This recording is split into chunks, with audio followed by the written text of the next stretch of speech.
teman-teman yang dimuliakan oleh Allah Subhanahu wa taala, nasta'inu billah, hari ini kita akan belajar tentang sosok dari Ibunda Miswar bin Makhramah. Beliau, Masya Allah, adalah seorang sahabiyah yaitu Atikah binti Auf. Ya, Masya Allah. Kita akan belajar dulu dari sosok Atikah binti Auf, kemudian baru kita akan belajar dari sosok Miswar bin Makhramah dan pelajaran yang bisa kita ambil dari keduanya, ya Masya Allah. Nasta'inu billah, teman-teman yang dimuliakan oleh Allah Subhanahu wa taala. Atikah binti Auf ini adalah seorang sahabiyah, ya, yang Masya Allah. Beliau adalah seorang wanita yang sangat salihah, ya Masya Allah. Dan subhanallah, beliau menjadi salah satu teladan bagi kita semuanya. Karena beliau masuk Islam itu di awal-awal tahun, ya Masya Allah, awal-awal tahun ketika Rasulullah Sallallahu Alaihi Wasallam, di awal-awal tahun di mana Rasulullah SAW ketika itu masih berada di Mekah, ya Masya Allah. Ketika beliau masih berada di Mekah, maka Atikah binti Auf ini sudah masuk Islam, ya Masya Allah. Dan teman-teman, kita sudah pernah belajar nama Atikah, ya. Kita pernah belajar Atikah binti Zaid. Nah, hari ini kita belajar Atikah binti Auf. Beliau adalah saudaranya Abdurrahman bin Auf. Ya, kalau teman-teman mungkin lebih mengenal Abdurrahman bin Aufnya daripada Atikah binti Auf. Ya, subhanallah. Dan pastinya ya teman-teman, Masya Allah, beliau Atikah binti Auf dan Abdurrahman bin Auf memiliki keutamaan yang luar biasa, ya. Kita tahu kalau Atikah binti Auf, beliau adalah seorang wanita, seorang sahabiyah yang sangat luar biasa salihah. Begitu pula Abdurrahman bin Auf, beliau adalah seorang sahabil jalil, seorang sahabat Nabi kita Muhammad sallallahu alaihi wasallam yang diberi kabar oleh Rasulullah sallallahu alaihi wasallam termasuk dari 10 orang yang dijamin masuk surganya Allah Subhanahu wa taala, ya subhanallah. Dan kita tahu Masya Allah, Abdurrahman bin Auf ini adalah seorang yang sangat-sangat menjaga kemuliaan dirinya, tidak mau meminta-minta, Masya Allah. Beliau juga termasuk orang yang terkenal sangat dermawan, ya Masya Allah, terkenal sangat-sangat dermawan, subhanallah. Nah, adiknya atau saudaranya Abdurrahman bin Auf ini adalah Atikah binti Auf, Masya Allah. Atikah binti Auf ini teman-teman, beliau adalah ahli ibadah, ya Masya Allah. Beliau juga seorang yang sangat amanah, seorang yang sangat-sangat dekat dengan Allah Subhanahu wa ta'ala, sehingga di dalam kehidupan beliau itu, beliau telah mengamalkan, ya, ihsan, bahwasanya senantiasa merasa diawasi oleh Allah Subhanahu wa ta'ala. Karena kita tahu yang namanya kedudukannya. Di dalam hadis Jibril, ya, kita tahu bahwasanya ada Islam, ada iman, dan ada ihsan. Dan ihsan ini tingkatan tertinggi. Orang kalau sudah dia merasa diawasi oleh Allah Subhanahu wa taala, ya, artinya dia adalah seorang muslim, ya, artinya dia adalah seorang mukmin, ya Masya Allah. Nah, inilah sosok Atikah binti Auf, ya Masya Allah. Maka tidak heran ya teman-teman, ketika Atikah binti Auf ini, beliau telah memiliki sifat-sifat yang mulia, seorang perempuan ahli ibadah, seorang perempuan yang takut kepada Allah, seorang perempuan yang beriman kepada Allah dan Rasulnya, Masya Allah. Sehingga terlahirlah dari rahim beliau, ya Masya Allah, Miswar bin Makhramah bin Naufal, Masya Allah. Dan subhanallah, Miswar bin Makhramah bin Naufal ini, teman-teman, adalah seorang sahabil jalil, ya, yang telah mewarisi sifat amanah sang ibunda. Masya Allah, Masya Allah. Kita tahu ya bahwasanya buah itu tidak jatuh jauh dari pohonnya. Kalau ibunda Miswar adalah seorang yang amanah, seorang yang merasa diawasi oleh Allah Subhanahu wa taala, maka tidak heran kalau Miswar ini pun dididik oleh ibundanya menjadi seorang anak yang merasa diawasi oleh Allah Subhanahu wa taala, ya subhanallah. Sekarang kita mengenal siapa sebenarnya Miswar bin Makhramah, karena ini jarang ya kita membahas tentang seorang sahabi Miswar bin Makhramah. Biasanya kan kalau kita tahu para sahabi itu Abu Hurairah yang biasa kita kenal ya teman-teman. Terus yang Abu Bakar As-Siddiq, Umar bin Khattab, yang Utsman bin Affan, Ali bin Abi Thalib, itu yang insyaallah saya yakin teman-teman sudah paham siapa sosok-sosok mereka. Nah, saat ini hari ini kita akan belajar siapa Miswar bin Makhramah. Nanti ada kisah yang diceritakan di dalam kitab-kitab para ulama, di antaranya kitab Syiar A'lamin Nubala, dan juga telah diriwayatkan dari Imam Ibnu Katsir. Nanti kita akan belajar bagaimana peristiwa kejadian di mana Miswar bin Makhramah ini menunjukkan rasa takutnya kepada Allah Subhanahu wa taala. Nah, Miswar bin Makhramah ini teman-teman, beliau adalah seorang sahabi yang mana nasabnya kalau kita tarik garis nasab. Beliau itu memiliki jalur nasab nanti ketemu dengan Rasulullah sallallahu alaihi wasallam ya. Beliau Miswar bin Makhramah bin Naufal bin Wahb bin Abdi Manaf bin Zuhra al-Qurashi. Ya, jadi beliau adalah orang-orang Quraisy. Beliau dilahirkan pada tahun 2 Hijriah di kota Mekkah. Berarti kalau Miswar ini dilahirkan di kota Mekkah pada tahun 2 Hijriah, artinya Atikah ibunda Miswar, beliau telah masuk Islam di awal-awal tahun ya, subhanallah. Beliau memiliki seorang ayah yang bernama Makhramah bin Naufal, dan Makhramah bin Naufal ini dulu terkenal, ayahnya Miswar ini teman-teman, suaminya Atika adalah Sadat. Sadat itu pembesar.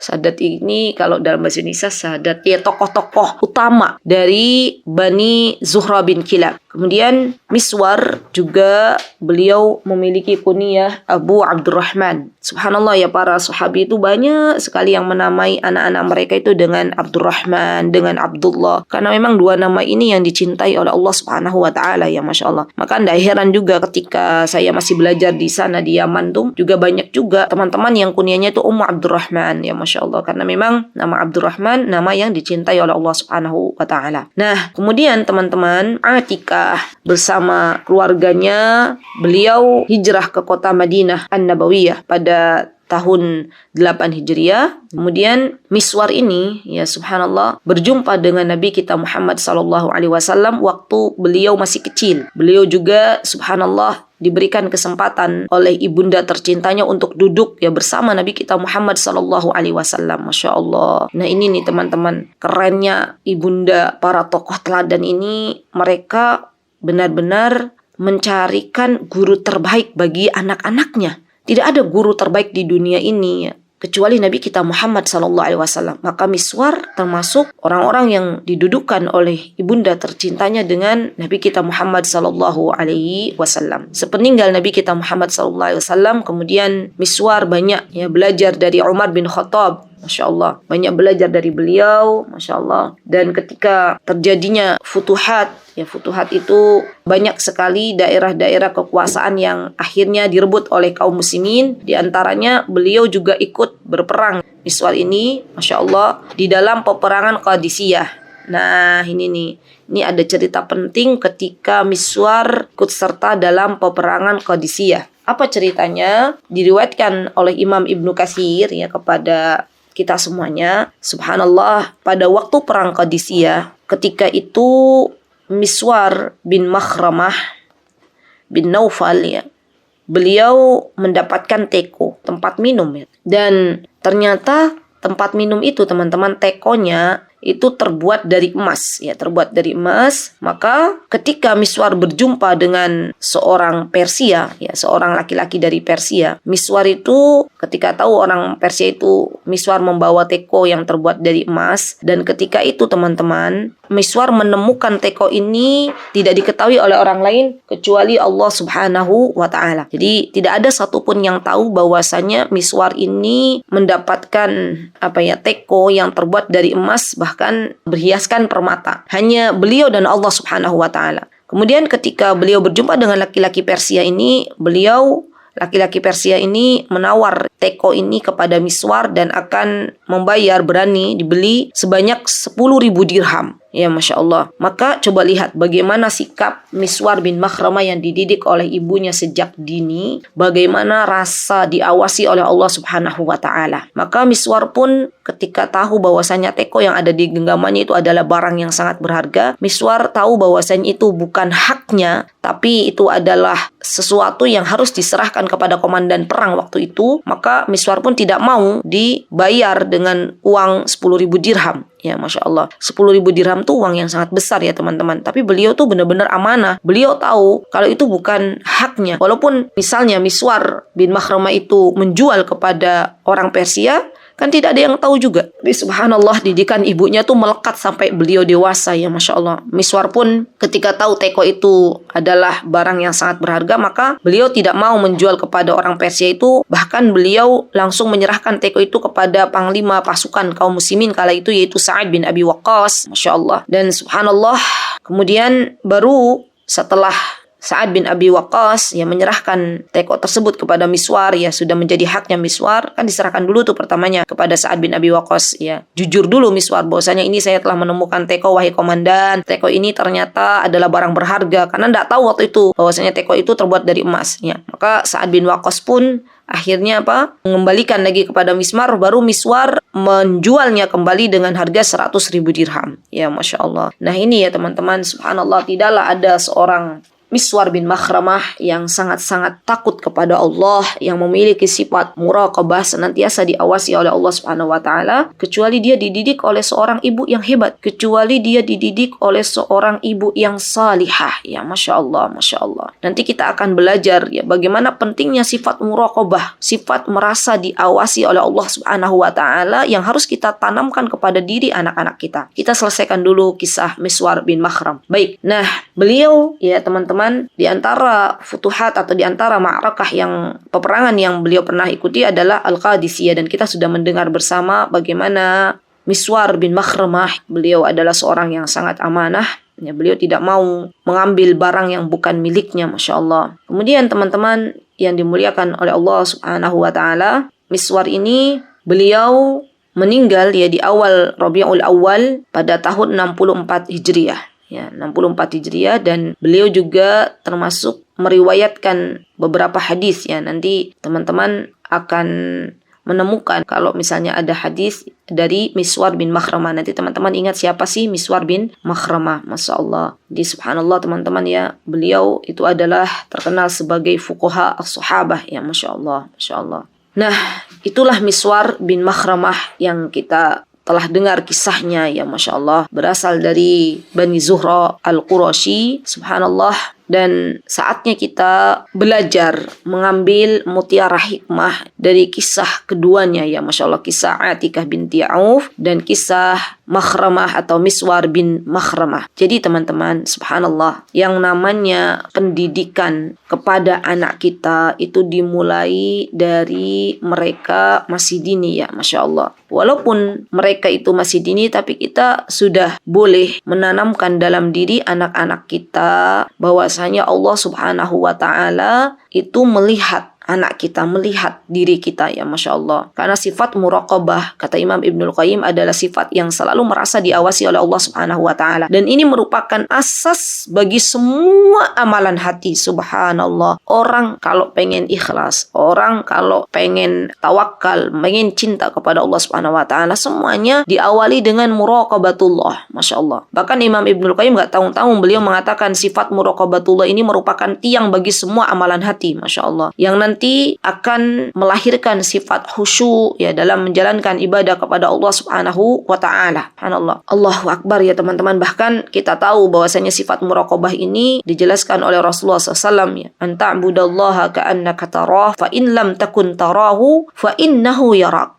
Sifat muraqabah ini, kata Rasulullah SAW, adalah anta'budallah. Engkau beribadah kepada Allah Subhanahu wa taala ka'annaka tarahu, seakan-akan engkau melihat Allah Subhanahu wa taala, dan fa in lam takun tarahu, maka apabila engkau tidak melihat Allah Subhanahu wa taala, fa innahu yarak, maka sesungguhnya Allah Subhanahu wa taala melihat diri kita, ya Masya Allah, Masya Allah. Dan subhanallah teman-teman, ketika kita mendidik anak-anak kita, ya Masya Allah, dengan senantiasa menancapkan sifat muraqabah, merasa gerak-gerik anak-anak kita diawasi oleh Allah Subhanahu wa taala, maka ini akan menjadikan anak kita dalam kehidupannya bukan lagi takut kepada diri kita, bukan, tapi kepada Allah Subhanahu wa taala, ya Masya Allah. Nah, ini yang perlu kita tancapkan, jangan sampai ya teman-teman terulang kembali di mana kita mendidik anak-anak kita itu seakan-akan kita mengatakan kepada anak kita, "Nak, ayo nak sholat, kalau kamu gak sholat nanti bapak memarahimu. Ayo nak, kalau kamu nanti pacaran gini-gini, ibu akan mengawasimu dari HP-mu," misalnya. Na'udzubillah. Berarti anak-anak kalau kita didik demikian, yang mereka takutkan hanyalah diri kita, orang tuanya. Mereka akan menjadi baik ketika di rumah dan mereka akan merasa bebas ketika di luar rumah. Mungkin saya pernah bercerita ya kepada teman-teman. Jadi ada sebuah kejadian di mana sudah lama kejadiannya, seorang ibu yang luar biasa sibuk dengan bisnisnya, ya suaminya juga sibuk dengan bisnisnya. Dia bawa anak yang sudah balik ya, tapi masih anak-anak SMP lah. Waktu itu saya ingat betul beliau mengabarkan kepada saya bahwasanya ini anaknya itu kalau di dalam rumah itu Masya Allah solihanya gitu ya. Kayaknya tuh dia tuh apa-apa yang saya katakan nurut, manut, iya mami gitu ya. Masya Allah. Tapi ternyata beliau terkaget-kaget setelah mendapatkan laporan dari kawan-kawannya atas kejadian yang dilakukan oleh anaknya di sekolah. Ya, Masya Allah. Dan ini merupakan kejadian yang sangat-sangat tidak disangka oleh maminya, oleh ibunya. Subhanallah teman-teman. Kemudian ketika saya ngobrol dengan putrinya ya, dan itu terjadi beberapa kali saya ngobrol. Jadi beliau datang dengan putrinya, kemudian saya katakan, saya hanya pengen ngobrol dengan putrinya. Dan keluarlah dari mulutnya, ya Masya Allah, ini merupakan cambuk bagi kita sebagai orang tua. Apa kata anak muda ini ya? Kata dia, ya saya masih ingat, Ustazah, saya itu sebenarnya melakukan itu tuh agar mami sama papi memperhatikan saya, katanya ya Masya Allah. Saya tuh ketika di sekolah melakukan kejadian-kejadian yang tidak diharapkan oleh mami itu biar mami gak sibuk terus, katanya. Masya Allah. Subhanallah. Dan saya kalau misalnya di rumah tuh kenapa nurut? Karena kalau nggak nurut nanti diomelin. Masya Allah. Dan subhanallah itu perkataan jujur seorang anak ya Masya Allah. Sehingga kalau kita sudah menancapkan kepada diri anak-anak kita bahwasanya nak, dimanapun kamu berada, Allah melihatmu, Allah mengawasimu. Kita akan bahagia ya melepaskan anak-anak kita ketika anak kita sudah tidak lagi bersama kita ya Masya Allah. Karena anak kita sudah tahu bahwasanya kapanpun dan dimanapun dia berada, Allah itu mengawasi terus. CCTV Allah 24 jam itu terus nyala, nggak ada matinya. Kalau CCTV di rumah kita mati listrik, ya CCTV-nya ikut mati. Tapi tidak dengan CCTV Allah Subhanahu wa Ta'ala. Ya Masya Allah, Masya Allah. Jadi benar-benar teman-teman menanamkan kepada anak-anak kita sifat muraqabah, sifat merasa diawasi oleh Allah itu sangat penting. Jadikan ini kurikulum, ya, kurikulum pendidikan untuk mendidik anak-anak kita. Ya Masya Allah, Masya Allah. Karena pastinya kan pengawasan kita sebagai orang tua itu sangat-sangat terbatas ya. Kita tidak bisa mengawasi anak kita sampai mereka harusnya kuliah misalnya menuntut ilmu dan sudah tidak lagi bersama kita, atau mungkin mereka keluar sekolah lah misalnya, sekolah dan sudah tidak lagi bersama kita misalnya. Kan kita tidak mungkin juga muntutin anak kita terus gitu, nggak mungkin juga. Maka yang bisa kita lakukan dalam mendidik anak-anak kita sebagaimana Atikah bin Auf mendidik Miswar adalah menanamkan merasa diawasi oleh Allah Subhanahu wa Ta'ala, dan ini merupakan solusi ya Masya Allah bagi anak-anak kita agar mereka menjadi anak-anak yang salih dan salihah ya Masya Allah. Subhanallah, teman-teman, ini PR yang berat ya. Dan kita yakin tidaklah Allah memberikan amanah kepada kita semuanya dengan anak kecuali Allah tahu bahwasanya kita mampu untuk mendidik anak-anak kita. Maka terus memohon kepada Allah Subhanahu wa Ta'ala agar kita dimampukan oleh Allah Subhanahu wa Ta'ala untuk menumbuhkan rasa muraqabah, merasa diawasi oleh Allah baik untuk diri kita maupun untuk anak-anak kita ya. Jadi dimulai dari diri kita terlebih dahulu. Kapanpun dan dimanapun Allah Subhanahu wa Ta'ala merasa Allah Subhanahu wa Ta'ala mengawasi diri kita, sehingga amal soleh yang kita lakukan itu semuanya tidak lain dan tidak bukan kecuali adalah dilihat oleh Allah Subhanahu wa Ta'ala. Begitu pula ketika kita akan melakukan sebuah dosa, sebuah maksiat, maka ketahuilah bahwasanya Allah Subhanahu wa Ta'ala telah melihat diri kita semuanya. Masya Allah. Subhanallah teman-teman ya. Bukan hanya Atikah bin Auf yang telah menanamkan sifat muraqabah ini kepada diri anak-anak mereka, tapi juga ada diriwayatkan oleh Zaid bin Aslam ya, bahwasanya ini juga kisah yang menurut saya perlu kita ketahui. Kita belajar bagaimana para salafus salih mendidik anak-anak mereka. Jadi suatu hari Ibnu Umar itu melewati seorang pengembala. Lalu ketika itu beliau berkata kepada pengembala, adakah hewan yang bisa disembelih ya? Masya Allah. Kemudian pengembala tadi mengatakan, ya pemiliknya nggak ada di sini. Maka Ibnu Umar mengatakan, ya katakan saja kepada pemiliknya bahwa serigala telah memakan hewan ternaknya. Kemudian subhanallah, pengembala tersebut ya menghadapkan kepalanya ke langit, lalu dia mengajukan pertanyaan kepada Ibnu Umar, lantas di manakah Allah? Ya subhanallah. Subhanallah teman-teman, ini adalah perkara di mana tidak bisa instan ya. Anak-anak dia merasa diawasi oleh Allah Subhanahu wa Ta'ala ya Masya Allah. Bahkan subhanallah teman-teman, Ibnul Mubarak ya, kita tahu Ibnul Mubarak itu beliau juga pernah menjadi seorang pengawas kebun gitu ya. Kemudian dimintalah buah yang manis, tapi ternyata nggak dapat karena memang selama dia mengawasi kebun itu belum pernah beliau makan dari buah yang beliau tanam ya Masya Allah. Dan kita juga akan belajar Masya Allah tentang gadis, insya Allah ya, mudah-mudahan kita akan belajar tentang gadis penjual susu, di mana nanti nih gadis penjual susu ini kelak nanti akan dinikahi oleh Asim putra Umar bin Khattab, dan nanti dari hasil pernikahan mereka itu akan lahir Umar bin Abdul Aziz. Nanti insya Allah kita akan belajar subhanallah bagaimana gadis penjual susu itu ketika diperintahkan oleh ibunda beliau ya, wahai anakku, wahai gadisku, ayo dicampur susunya dengan air. Toh nggak ada yang lihat ya. Umar juga nggak lihat, Umar nggak ada. Maka subhanallah dari mulut gadis tersebut mengatakan, Umar la yara walakinna, kata dia, Umar tidak melihat tapi Rabb Umar melihat. Ya subhanallah. Dan subhanallah ketika itu Umar ada di dekat rumahnya ya. Ada di dekat rumahnya sedang ronda malam, mendengar perkataan si gadis itu, Umar langsung terperanjat gitu, langsung terperanjat, dan akhirnya apa? Umar menawarkan Asim untuk menikah dengan gadis tersebut. Subhanallah, dari pernikahan mereka lahirlah Umar bin Abdul Aziz yang sangat wara', yang sangat takut kepada Allah Subhanahu wa taala ya. Subhanallah, subhanallah, ini adalah pelajaran yang sangat penting ya untuk kita bisa ambil ibrahnya ya Masya Allah. Dan satu lagi teman-teman, diceritakan dari Abul Qasim Al-Junaid ya, kata beliau, ketika saya hendak menguji murid-murid ya berkaitan dengan muraqabah ini, maka beliau berkata kepada mereka, besok kita akan pergi ke padang pasir ya, hendaknya tiap orang itu di antara kalian meminta seekor anak burung kepada kedua orang tua kalian, kemudian kalian menyembelih burung tersebut di tempat yang tidak dilihat oleh siapapun ya, dan bawalah kemari, katanya Abul Qasim itu, sembelihan tersebut untuk kita masak ya, dan kita makan bareng. Subhanallah, semua murid-murid datang ya keesokan harinya dengan menyembelih anak burung ya, kecuali satu murid datang membawa burung yang masih hidup. Maka sang guru bertanya kepada murid tersebut, kenapa engkau tidak melaksanakan perintahku? Maka murid tersebut mengatakan, bagaimana aku mau menyembelih anak burung di tempat yang tidak dilihat oleh siapapun, padahal Allah melihatku ya. Masya Allah, subhanallah ya teman-teman, ini diantara kisah-kisah yang menakjubkan, bagaimana mereka benar-benar merasa diawasi oleh Allah Subhanahu wa ta'ala ya. Masya Allah. Jadi PR untuk kita, sebelum kita mengajarkan anak-anak kita merasa diawasi oleh Allah, maka kita terlebih dahulu memantaskan diri kita seperti Atikah binti Auf, yang mana beliau adalah seorang sahabiah yang sangat-sangat solihah, yang merasa diawasi oleh Allah Subhanahu wa ta'ala di dalam sisi kehidupan beliau. Masya Allah, rahimahumallah ya.